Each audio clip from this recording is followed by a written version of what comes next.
New York City's Necromancer's Dark Justice, Secret Lair of Atlantic Avenue Tunnel, Chapter 1. Discovery of the lair. The constant hum and roar of New York City was both a comfort and a curse. It was said that the city never slept, but there were places, hidden pockets, where the silence was so profound it felt like a living entity. One such place was the Atlantic Avenue Tunnel. The sunlight filtered weakly through the manhole above, casting a feeble light on the worn cobblestone below. Grains of dirt and years of detritus danced in the beam, disturbed by the newest interlopers to the tunnel's sanctum. "Remarkable," whispered a voice, echoing softly. "The air here, it's heavy."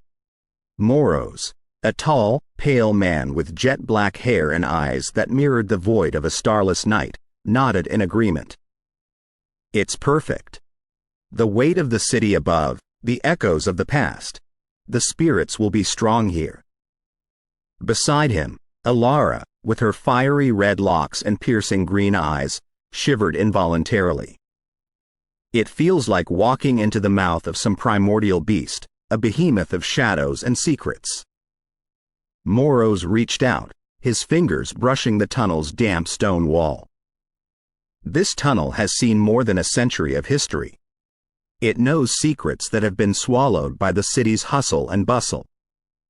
The walls here have witnessed shady deals, forbidden trysts, and perhaps even a few unsolved mysteries." Alara's lips quirked into a smirk. "A fine place for a Coven's lair, don't you think?" The laughter that followed had a slightly nervous edge to it. Though they both were seasoned practitioners of the occult, this place had an aura that even they found unsettling. "I heard about this place from old manuscripts," Moros began, his voice hushed as if sharing a dark secret. "It spoke of energies, ley lines, places in the world where the veil between our reality and the supernatural is the thinnest. The Atlantic Avenue Tunnel is one such place." Alara's gaze followed the length of the tunnel, the shadows seeming to shift and move with a life of their own. "Are we sure this is safe, Moros? Dabbling with powers in such places could be unpredictable." Moros met her eyes, the intensity of his gaze unyielding. "That's the point. We need a place where our powers will be magnified, where the spirits will answer our call. The troubled soul's coven will find no better home." The history of the tunnel wasn't lost on them. Bob Diamond's rediscovery of it in 1981 had led to an influx of the curious and the brave. But its depths, its most remote chambers, had been left unexplored, their secrets undisturbed. Moros intended to change that. As they ventured deeper, the light from the entrance diminished, and they were soon enveloped in pitch-black darkness. Alara drew a circle in the air with her index finger, chanting softly. The tip of her finger glowed faintly, casting a pale blue light around them. The tunnel seemed to go on forever, its winding paths and sudden turns disorienting. But Moros moved with surety, as if guided by some unseen force. Finally, they came upon a vast chamber, much larger than the rest. The ceiling was high, and the walls seemed to pulse with a life of their own. In the center, there was a raised platform, perfectly circular. "This is it," Moros murmured, stepping onto the platform. "The heart of the tunnel." Alara approached slowly, her senses alert. She could feel it too, a palpable energy, a gathering of spirits. She closed her eyes, reaching out with her mind, and was immediately overwhelmed. Voices, hundreds of them, whispered to her, their words a cacophony of grief, anger, and sorrow. She staggered back, clutching her head. "Alara!" Moros rushed to her side, his hands glowing as he cast a protective barrier around them. It took her a moment to regain her composure. She looked up, her eyes wide. "There are so many, Moros. So many spirits, all trapped here." He nodded gravely. "This is why we are here. To give them a voice, to let them aid us in our quest. They both knew the gravity of what they were undertaking. Harnessing the power of these restless spirits could grant them unimaginable strength. But it came at a cost. One wrong move, one miscalculation, and they could be consumed. As they stood there, a new resolve solidified between them. The troubled souls Coven would rise, and with the spirits of the Atlantic Avenue Tunnel by their side, no force on earth could stand against them. Alara glanced back at the way they came, then back to Moros. The city above has no idea of the storm brewing below. Moros's lips curled into a grim smile. They will soon. The outside world remained oblivious to the forces amassing beneath its feet. But deep within the Atlantic Avenue Tunnel, in the lair of the troubled souls Coven, shadows grew, and whispers became screams. The balance was about to be disrupted, and New York City would never be the same again. Chapter 2. The gathering storm in a cramped, musty basement of a nondescript brownstone building in Park Slope, a group of individuals gathered. Their varied ages and appearances would suggest to any casual observer that they had little in common. But they were bound by a shared secret, a thirst for power, and an allegiance to the troubled souls Coven. Nina, a raven-haired woman with alabaster skin and deep-set blue eyes, looked around the room, her gaze assessing. Is this everyone? Beside her, Jasper, a man in his mid-30s with a trimmed beard and glasses, nodded. As far as I know.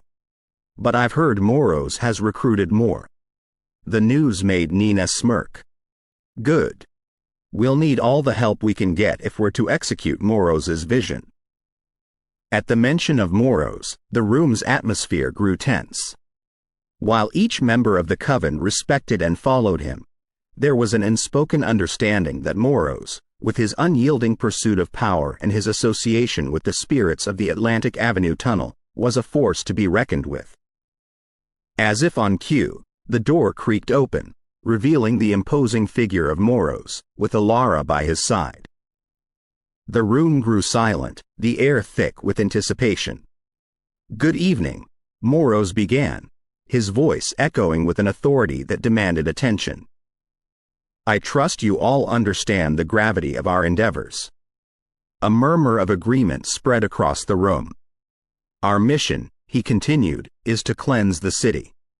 To rid it of the corrupt, the unjust, the malevolent.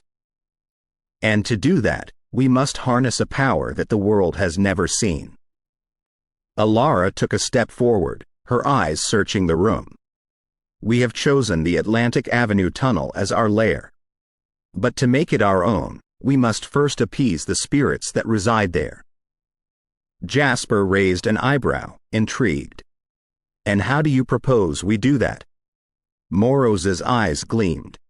By offering them something they've been denied for centuries. A voice. Nina folded her arms, her gaze skeptical. You want us to communicate with them? Not just communicate, Moros corrected, his voice filled with conviction.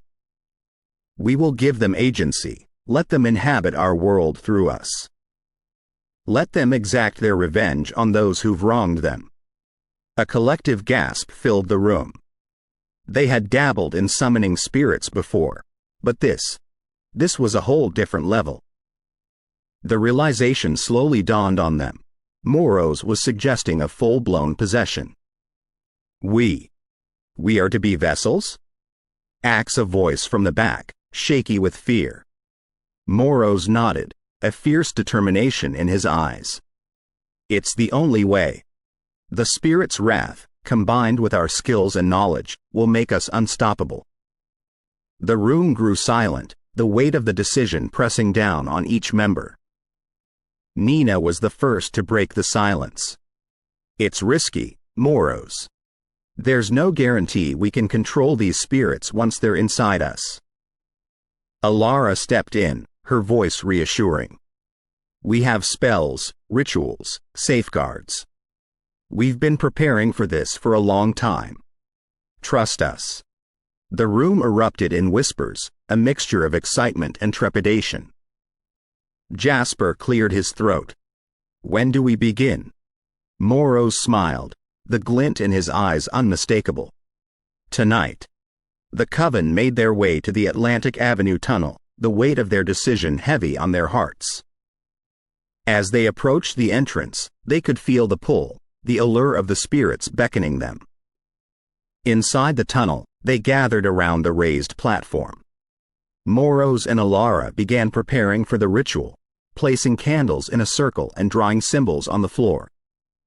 Nina closed her eyes, trying to calm her racing heart. She felt a hand on her shoulder and turned to see Jasper, his face a mask of determination. "Are you ready?" he whispered. She nodded, taking a deep breath. "Let's do this."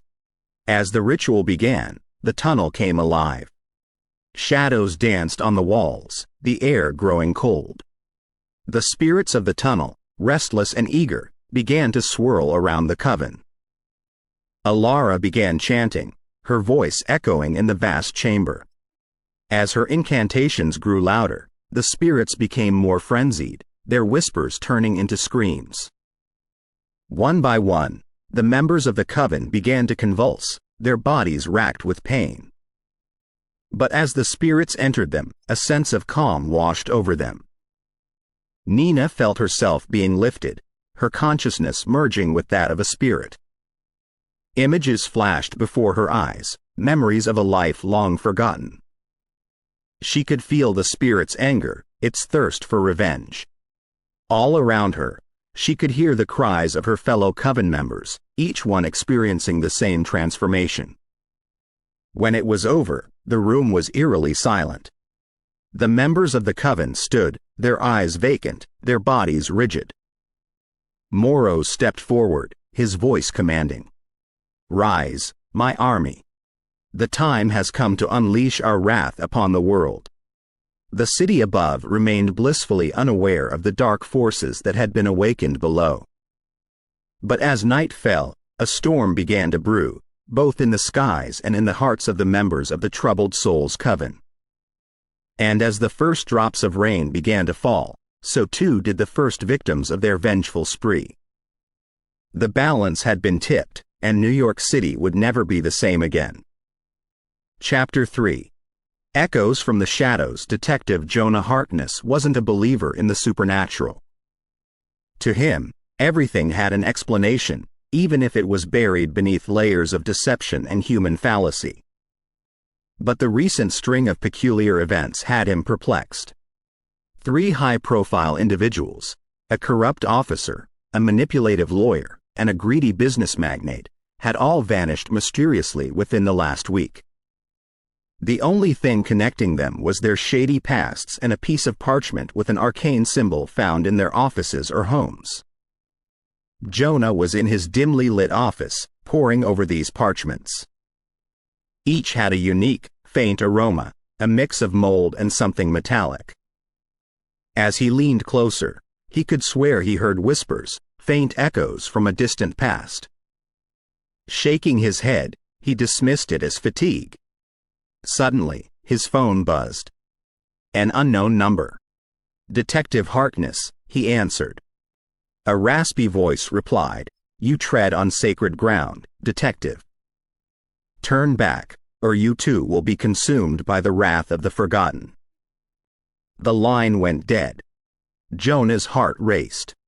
The ominous warning had him on edge. Who knew about his investigation? How were they watching him?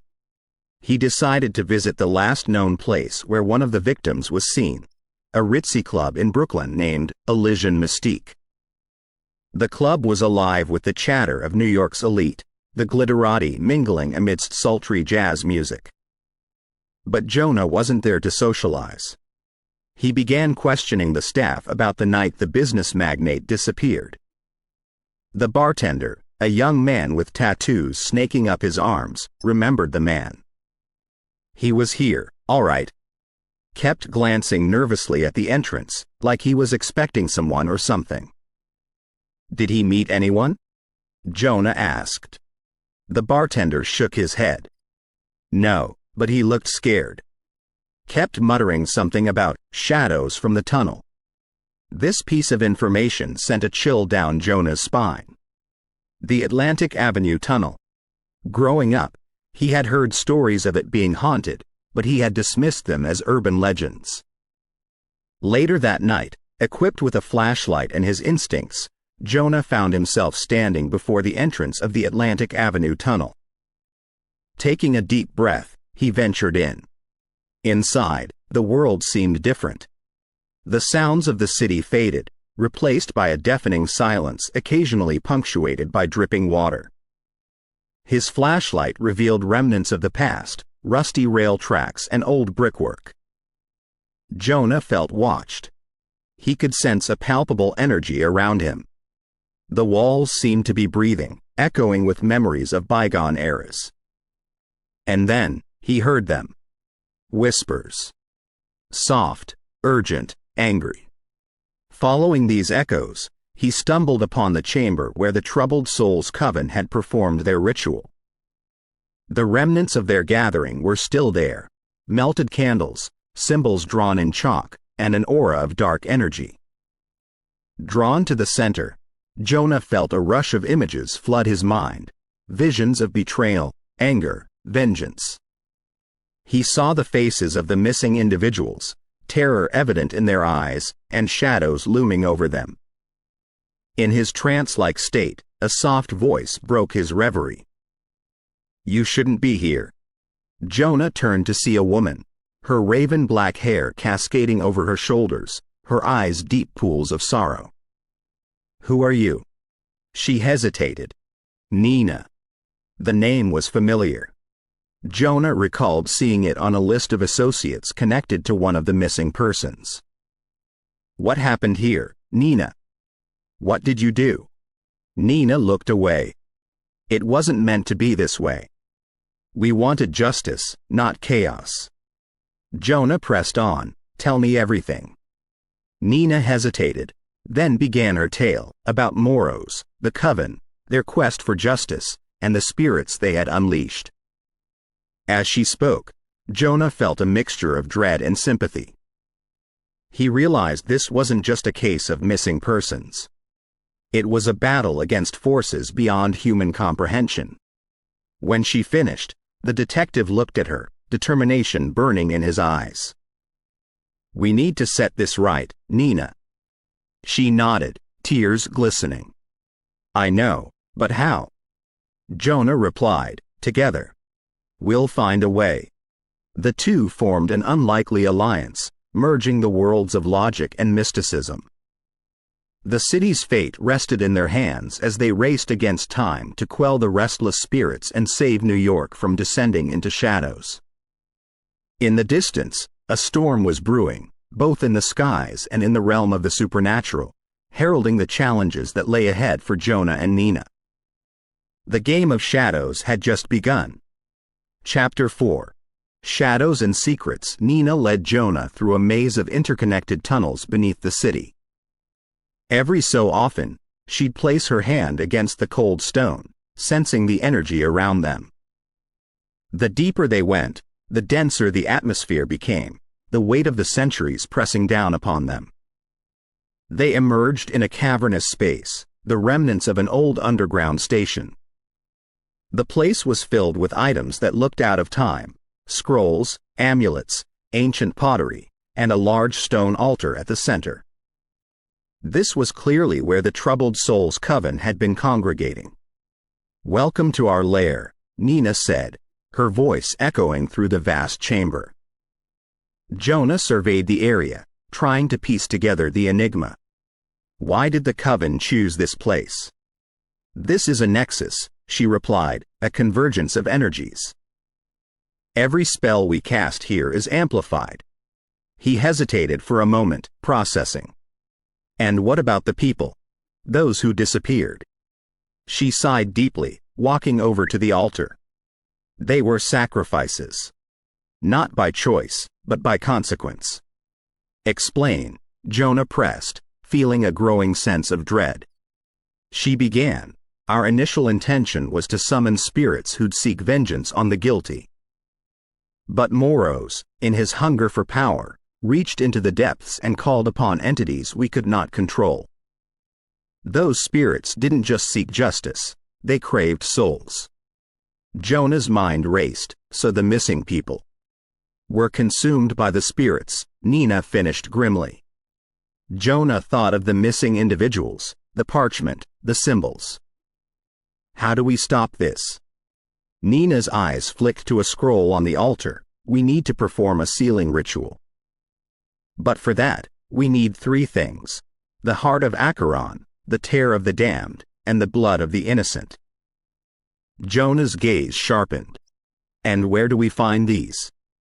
The heart is an artifact, hidden in this very city. The tear is a potion I can brew. But the blood, that's more complicated. Jonah felt a chill. You're not suggesting? No. She cut him off, her eyes reflecting a storm of emotions. It doesn't mean a sacrifice. It represents purity, something untarnished by the city's darkness. As night deepened, the duo set out to retrieve the heart of Acheron. Legend had it that it was hidden in an old library in Brooklyn, guarded by spirits. The Brooklyn Historical Library was grand, a relic of another era. The vast, domed ceiling and intricate wooden shelves gave off an aura of timeless wisdom. But under the moonlight, it appeared more ominous than educational.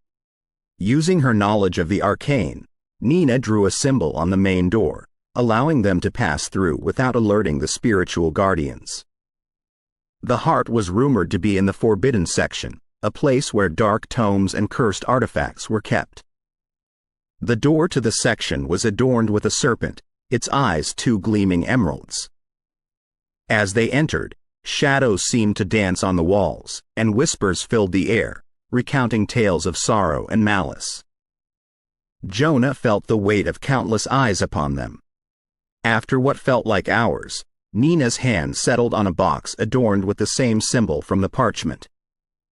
Inside was a black, pulsating gem, the heart of Acheron. But as she lifted it, an eerie cry filled the air. Shadows converged, forming into wraith-like figures. The guardians of the artifact had awoken. The duo fought valiantly. Jonah, with his detective instincts, managed to fend them off, while Nina chanted incantations, weakening the spirits. With the heart in their possession, they fled the library, the cries of the angered spirits echoing behind them. Back in the tunnels, while Nina prepared the tear of the damned, Jonah pondered on the last ingredient. His thoughts went to his niece, Emily. A child untouched by corruption, her innocence was palpable. As dawn approached, Jonah brought Emily to the underground lair. Assuring her they were playing a game, he had her place her hand over the altar, a single drop of her blood merging with the other ingredients. Nina began chanting, her voice echoing through the chamber, mingling with the ethereal whispers of the spirits. The heart pulsed, the tear glowed, and the blood shimmered. A blinding light filled the room, and a deafening silence followed. When the duo opened their eyes, the cavern was transformed. The ominous aura had lifted, replaced by a serene calm. But their victory was short-lived. Moros, having sensed the disturbance, stood at the entrance, fury evident in his eyes. "You think you can defy me?" His voice dripped with malice. Jonah stepped forward, determination clear in his stance. "It ends now, Moros." The Necromancer smirked, "We shall see." The battle between light and dark had only just begun. Chapter 5. Darkness Calls. The tunnel's atmosphere had drastically changed. Where there was once a serene calm, there was now a charged tension in the air. The very walls seemed to pulse with the anger radiating from Moros. His eyes, usually a deep brown, now glowed an eerie shade of gold.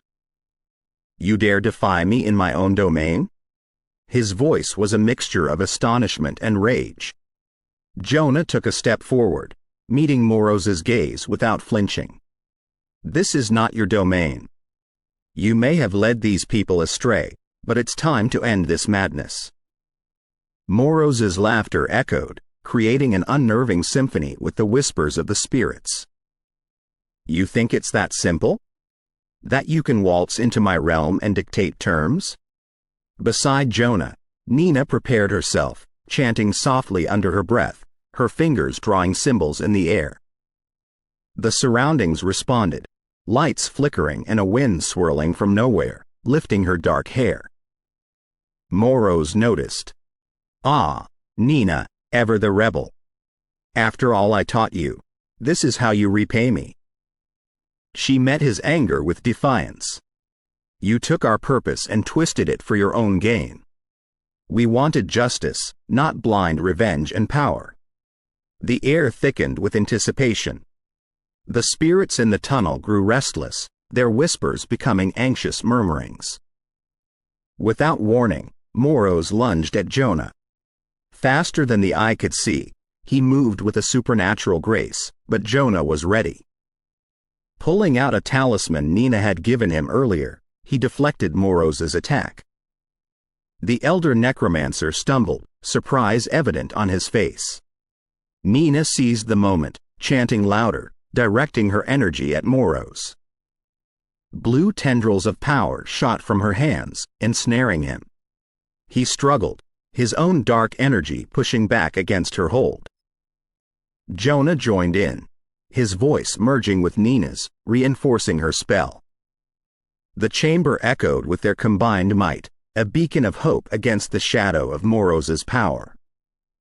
For what felt like hours, the balance teetered. The power dynamics shifted rapidly, one moment Nina and Jonah gaining the upper hand, the next Moroz breaking free, only to be bound again. The very foundation of the tunnel trembled, stones dislodging from the ceiling. And then, with a deafening roar, a shockwave of energy exploded from the epicenter of their battle. Jonah awoke to darkness. His head throbbed, and every muscle ached. As his eyes adjusted, he could make out the outlines of the cavern. The altar lay in ruins, artifacts scattered all around. "Nina?" he called out, his voice hoarse. A soft groan from his left caught his attention. Rushing over, he found Nina, her clothes torn and hair matted with dust. "Are you okay?" he asked, helping her sit up. She coughed, wiping the grime from her face. "I've been better." Looking around, she whispered, "Did we?" Quote. Jonah shook his head, uncertainty clouding his face. "I don't know. I can't sense him, but that doesn't mean he's gone." Nina frowned, trying to focus her energy. "He's retreated, for now. But he's not defeated." The realization dawned on Jonah. "We need to be prepared. He'll be back, and with a vengeance." Nina nodded, slowly getting to her feet. "We need allies." The next evening found the duo at the entrance of another underground chamber. This one, hidden beneath the labyrinth of New York subways, was a sanctuary for those who practiced light magic. As they stepped in, they were greeted by a council of mages. Each represented a different discipline, but all were united in their pursuit of balance and justice. Irene, the high priestess of the Coven, stepped forward.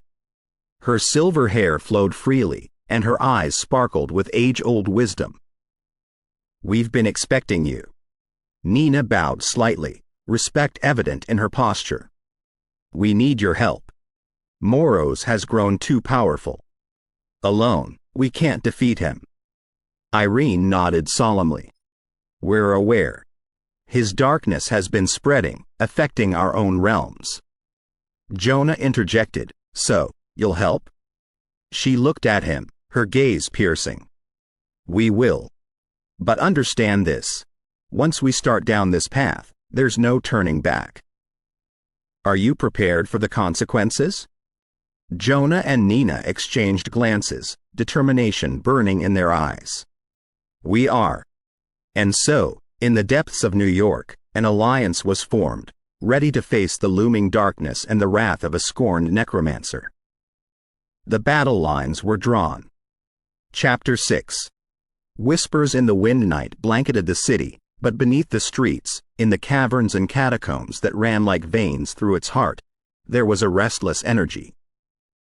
Word had spread about the alliance. And with it came rumors, whispers of Moroz's next move, tales of his growing power. A series of safe houses had been established across the city, above and below ground, where members of the newly formed alliance could gather, share information, and train. These hubs of activity thrummed with urgency. In one such house, located in an abandoned factory on the outskirts of Brooklyn, Jonah and Nina were hard at work. Surrounded by a group of young and eager recruits, they demonstrated defensive spells and counter curses. While Nina was patient, Jonah's teaching style was more direct, pushing the recruits to their limits. One such recruit, a fiery redhead named Tara, found herself repeatedly bested by Jonah's spells. Frustration evident on her face, she blurted out, "It's impossible to break that shield." Jonah looked at her, his expression unreadable. "Nothing is impossible. You just need to want it badly enough." She glared at him, fire in her eyes, and in a powerful voice began chanting a spell. The very air around her crackled with energy. Jonah's shield wavered under her assault, and with a triumphant shout, Tara shattered it, sending a shockwave that knocked several bystanders off their feet. Applause and cheers filled the room. Jonah, looking slightly stunned but impressed, clapped Tara on the back. "See? Nothing is impossible." As the night deepened, Nina pulled Jonah aside. She had a look of concern, her brow furrowed. "I've been hearing things. Whispers." Jonah nodded. "Me too. Rumors that Moroz has been sighted, that he's recruiting his own army." She hesitated, then in a hushed tone, said, "No, not just that. There's something else, something darker. I've heard that he's delving into forbidden magic, looking to summon something ancient." The weight of her words settled heavily between them. The implications were dire. If Moroz was indeed seeking to summon an ancient evil, their fight had just become exponentially more dangerous. They decided to consult Irene, the High Priestess. Her knowledge of ancient rituals and her vast library of arcane books might provide some insight. The Coven's underground lair was a stark contrast to the industrial aesthetic of the safe houses. Tapestries adorned the walls, and the air was heavy with the scent of incense. The constant flicker of candles cast dancing shadows, giving the place a dreamlike quality. Irene, seated at a massive wooden table covered in scrolls and books, looked up as they entered. Her piercing gaze seemed to read their very souls. "You've come seeking knowledge," she said, her voice smooth as silk. Nina stepped forward, laying out what they had heard. Irene listened intently, her expression grave. After a long silence, she finally spoke. "The ritual you speak of, the summoning, is ancient, dating back to a time before the written word. It speaks of a being of pure darkness, a shadow older than time." Jonah felt a chill run down his spine. "How do we stop him?" Irene shook her head. "I don't know if we can. But we can try. There are texts, prophecies that speak of a way to bind such a creature, but they are fragmented, incomplete." Nina clenched her fists, determination evident in her posture. "Then we find them, complete the prophecy, and stop Moroz." Irene smiled, a hint of sadness in her eyes. "Your spirit is commendable. But be warned, the path you seek is fraught with danger. Not all who venture on it return." But Jonah and Nina were undeterred. They had faced darkness before and emerged victorious. In the days that followed, they embarked on a quest that would take them to the far corners of the city, delving deep into forgotten libraries, consulting with ancient spirits, and deciphering riddles that had confounded scholars for generations. All the while, the clock ticked on. Moroz's power grew, and the city felt it. An oppressive weight hung in the air, and the nights seemed darker than ever. The stakes had never been higher. And in a secluded chamber, deep within the catacombs, Moroz, draped in a cloak of shadows, chanted incantations that had not been uttered for millennia. The ground trembled, and from the abyss, a voice, cold and ancient, responded to his call. The battle for New York's soul had truly begun. Chapter 7. The Library of Shadows. The New York Public Library seemed innocuous by day, a palace of knowledge where tourists and locals alike ventured for wisdom. Yet, as evening approached, a blanket of unease would fall over the landmark, and for a very good reason. Beneath its foundation lay the Library of Shadows, a labyrinthine collection of forbidden knowledge and dark rituals. To find the missing pieces of the prophecy, Jonah and Nina would have to navigate this perilous maze. Legend has it, Nina whispered as they stood before a hidden entrance in the basement, that every dark spell ever cast, every forbidden ritual ever performed, was first discovered here. The entrance was a vertical slit in the stone, barely wide enough for one person.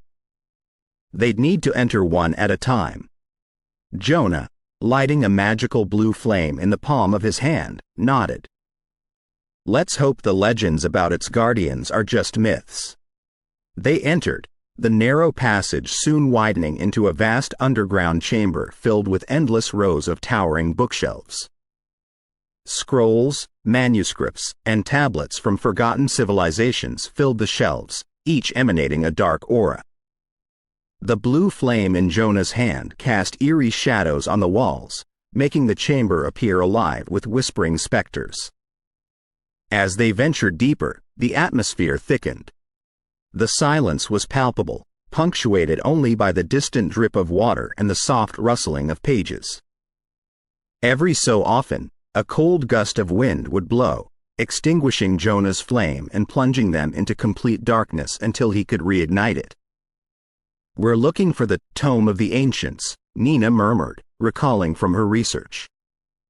"It's said to have the fragment of the prophecy we need." Hours seemed to pass as they scoured the library. On several occasions, they felt they were not alone, sensing a presence just out of sight, watching, waiting. Suddenly, a deafening shriek echoed through the vast space. From the shadows, spectral librarians emerged, guardians of this unholy knowledge.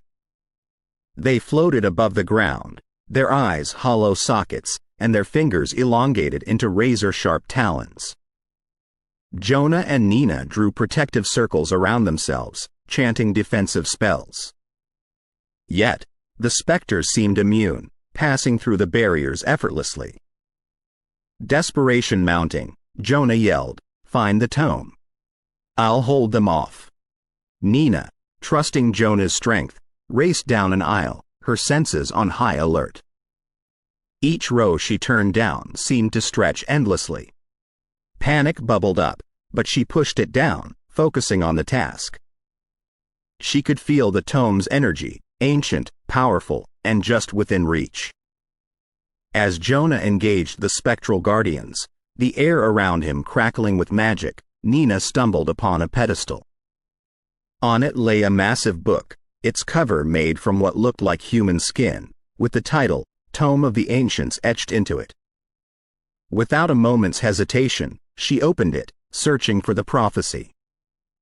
The words seemed to shift and dance before her eyes, resisting her attempts to read them. Closing her eyes and focusing all her energy, she whispered an ancient spell of comprehension. The tome responded, its pages turning rapidly until it landed on a faded illustration of a shadowy figure with runes and text around it. A triumphant shout escaped her lips just as a chilling hand gripped her shoulder. Whirling around, she came face to face with a spectral librarian, its hollow gaze piercing into her very soul. Thinking fast, she channeled energy from the tome, sending a powerful wave of force that shattered the specter into 1,000 fragments of shadow. With the fragment of the prophecy in hand, she raced back to Jonah. But he was surrounded, the guardians closing in. Nina, filled with newfound power and determination from the tome, began reciting incantations she'd never known before. The chamber rumbled, and from the depths of the library, shadowy tendrils rose, ensnaring the spectral librarians and dragging them into the abyss. The danger averted, the duo made their escape, sealing the entrance to the Library of Shadows. They emerged into the early morning light, the weight of their discovery pressing on them. The prophecy speaks of a ritual, Nina said, her eyes filled with dread. And Moros is only one part of it. If he succeeds, it won't just be the city at risk, but the world. As the first rays of dawn broke over New York, Jonah and Nina knew their battle was far from over. The stakes had been raised, and time was running out. Chapter 8.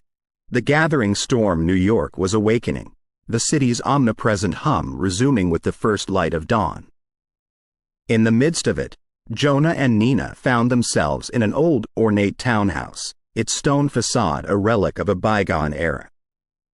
The duo had been directed here by an old ally of Jonah, claiming it to be a safe haven. As Nina stepped into the drawing room, the walls, lined with old portraits and dark oak paneling, seemed to close in on her. Her senses tingled, the familiar sensation of hidden magic pulsing through the place. The house felt alive, watching their every move. "Do you feel it?" Jonah whispered, joining her. "This place is protected by ancient wards. It's one of the few safe places left in the city." Nina nodded, her attention drawn to a massive, old grandfather clock that stood ominously against one wall. Its pendulum swung slowly, the seconds stretching unnaturally, as if time itself was being manipulated. As they ventured further inside, the weight of the tome of the ancients pressed against Nina's side, a constant reminder of the dangers looming ahead. They had yet to decipher the full extent of Moro's intentions, and with every passing moment, the Necromancer's power seemed to grow. They reached a study, where a frail old woman, draped in flowing robes, sat behind an ornate desk, her fingers adorned with numerous rings. Her eyes, pale blue, pierced through the dimness as she beckoned them closer. "Jonah," she rasped, her voice echoing with a power that belied her age, "I've been expecting you." "Eleanor," Jonah greeted, bowing slightly. "It's been too long." Eleanor's gaze shifted to Nina, taking in the tome. "So, you found it. The key to Moro's plan." Nina placed the tome on the desk. "We believe so. But we need help deciphering it." Eleanor began to carefully flip through the pages, pausing occasionally as her eyes widened in recognition. "This is far worse than we anticipated. Moros isn't just planning a ritual, he's trying to open a portal." Jonah frowned. "A portal? To where?" "To the Netherworld," Eleanor whispered, her voice quivering with fear. "He wants to bridge our realm with that of the dead, flooding our world with vengeful spirits and unimaginable horrors.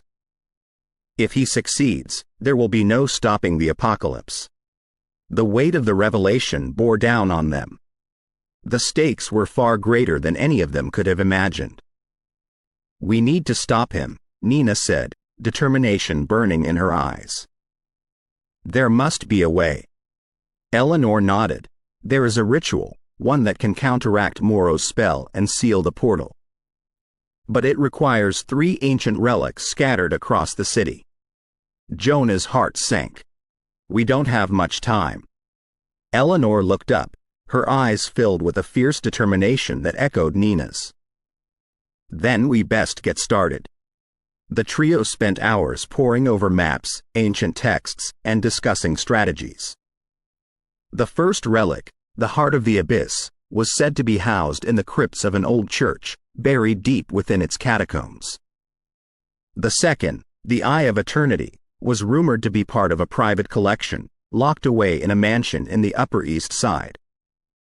The third, the Soul of Infinity, was the most elusive, with its location known to only a few select elders of the magical community. Each relic presented its challenges, but the one thing that united them all was the threat of Morrow's ever-watchful eye. He would be anticipating their moves, laying traps, and summoning his dark minions to thwart their quest. "We need to divide and conquer," Jonah proposed. "I'll go after the heart.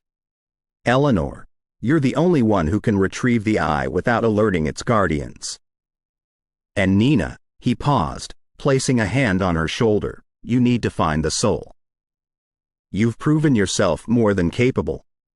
Nina nodded, her mind already racing with plans and contingencies.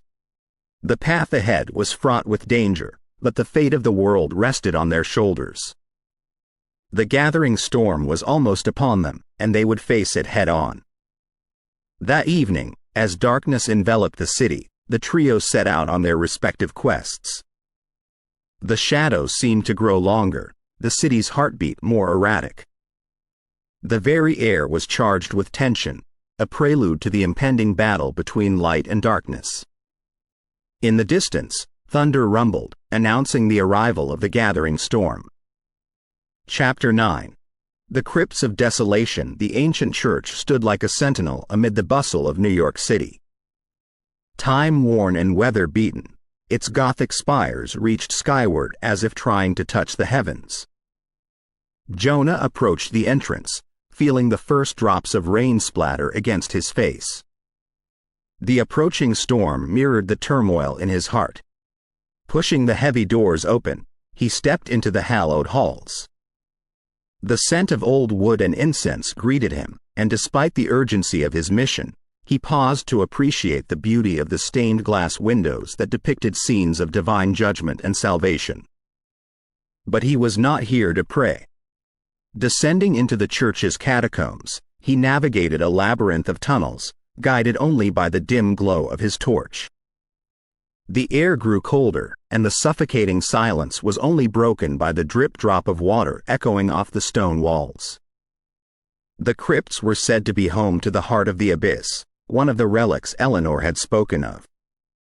But legends also whispered of restless spirits and guardians that protected the sacred artifact. As Jonah ventured deeper, the walls seemed to close in on him. Shadows danced ominously, and more than once, he thought he saw ghostly figures lurking just out of reach. He could feel the weight of countless eyes upon him, watching, waiting. Suddenly, the ground trembled.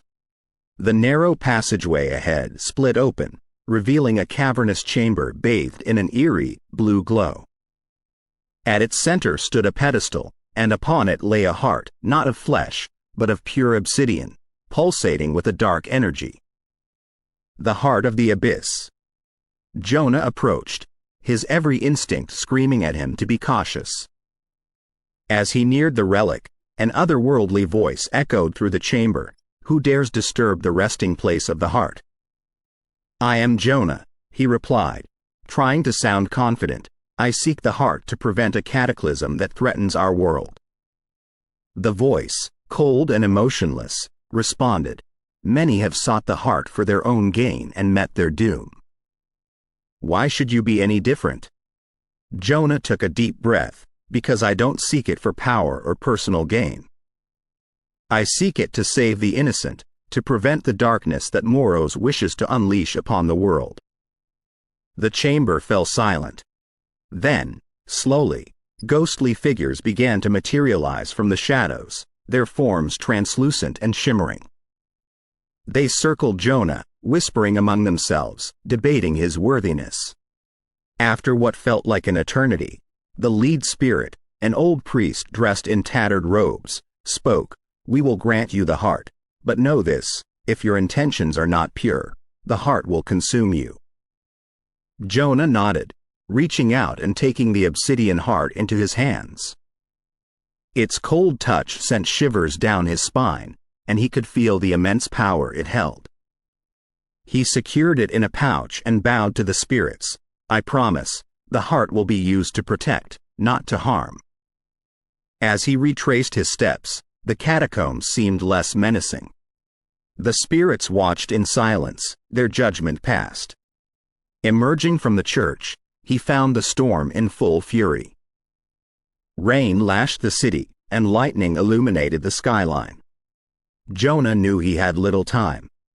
He had secured the heart of the abyss, but Nina and Eleanor were still out there, facing their own challenges. The final confrontation with Moros loomed, and the fate of New York, perhaps even the world, hung in the balance. He braced himself against the raging storm and hurried onward, determined to rendezvous with the others and put an end to Moros's malevolent plans. Chapter 10. Whispers from the abyss. The rain came down in torrents, turning the streets of New York into fast-moving rivers. Eleanor made her way towards the docks, the waterlogged ends of her cloak trailing behind her. The smell of salt water mixed with decay hit her as she neared her destination, and the aged wood of the docks groaned beneath her every step. She was heading to a forgotten part of the port, where ancient warehouses stood abandoned.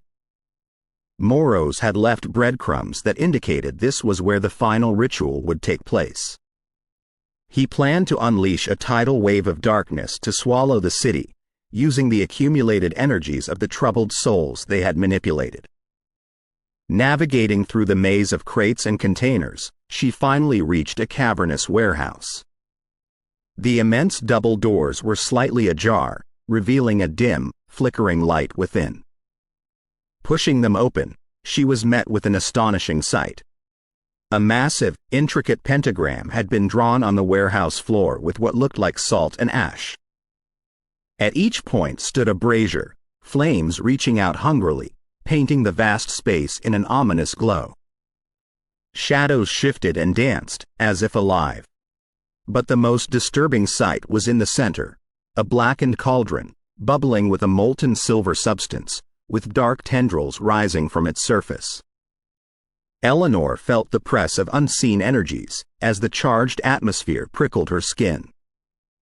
The cauldron held the collected life forces of innocent souls, ready to be channeled and unleashed. Suddenly, from the darkest corner of the warehouse, a low chant began. Cloaked figures emerged, their voices growing louder and more harmonized. They formed a circle around the pentagram, their focus solely on the cauldron. But standing opposite Eleanor, at the head of the circle, was Moros. His eyes locked onto Eleanor's, and a sardonic smile twisted his lips. "Ah, the final piece of our puzzle arrives. Eleanor, how kind of you to join us." Eleanor's voice was steely with resolve.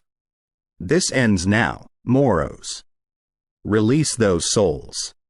Moros chuckled darkly. "Do you think I'd give up so easily? This is the culmination of years of work." With a swift movement, Eleanor pulled out the heart of the abyss. The room seemed to darken even further, and the chanting stopped. All eyes were on the obsidian heart, pulsing with power. "I have the means to end your ritual, Moros. Stand down." Moros's eyes widened in shock but then narrowed in determination. "That may be so, but can you use it before I complete the ritual?" As if on cue, the chant resumed, more fervent than before. The cauldron's contents began to roil and churn, and a wall of energy began to rise, encircling Moros and his acolytes. Eleanor felt the weight of desperation. She had mere moments. Drawing upon every ounce of her strength and training, she began to channel the power of the heart. The obsidian artifact hummed in response, its vibrations resonating with the energy in the room. The two opposing forces clashed, creating a cacophony of noise and a maelstrom of chaotic energy. The warehouse shook, beams creaking and groaning under the pressure. Cracks appeared in the walls, and the roof began to cave in. Eleanor and Moros locked eyes, neither willing to back down, both pouring their energy and will into the battle. Then, with a deafening roar, the heart unleashed a blinding beam of light, piercing through the darkness, targeting the cauldron. The molten liquid inside vaporized instantly, the dark tendrils dissipating into nothingness. As the light faded, the pentagram was shattered and the braziers extinguished. Eleanor, drained but triumphant, stood amidst the destruction. The cloaked figures lay scattered, unconscious or possibly dead. And Moros, his power broken, slumped defeated. She approached him, the weight of the heart heavy in her hands. "It's over." Moros, his voice barely a whisper, responded, "For now." Darkness never truly dies, Eleanor. It merely waits. With a last surge of strength, a vortex of energy encircled him, and he vanished, leaving Eleanor alone amidst the rubble. As dawn broke, the storm subsided. New York City, unbeknownst to its millions of inhabitants, had been saved from a fate most dire. And Eleanor, the keeper of ancient secrets and defender of the innocent, would remain vigilant, always ready to battle the shadows that lurked just out of sight. We hope you have enjoyed our storytelling offering tonight. Please be sure to subscribe and turn on notifications to be alerted of future weekly additions to our collections. Paranormal Untold Stories.